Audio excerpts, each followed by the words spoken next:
నొప్పులు రోగాలొచ్చి ప్రజలు ఇబ్బందులు ఉంటే రాత్రనక పగలు అనక తిరిగి వైద్యము చేసి ఆపదలు సాపదలైనా అనునిత్యం ఆదుకున్నాం.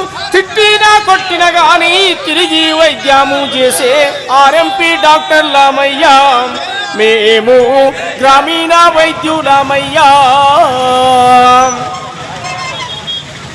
పొద్దున్న లేసి సంచి సంకానేసి సైకిలు సేతాబట్టి పొలిమేర చుట్టూ తిరిగి ప్రతి ఇల్లును తట్టి లేపి బాగోగులు అడిగి చూసి సిగ్మో మనోమీటరు తోటి బీపీ చెకప్ను చేసి థర్మామీటరు తోటి జ్వరముందని తెలియజెప్పి స్టెతస్కోప్ తోని హార్ట్ బీట్ పలుసును చూసి భయముతో బతికే రోగికి ధైర్యాన్ని నూరిపోసిన ఆర్ఎంపీ డాక్టర్లమయ్యా మేము గ్రామీణ వైద్యులమయ్యా.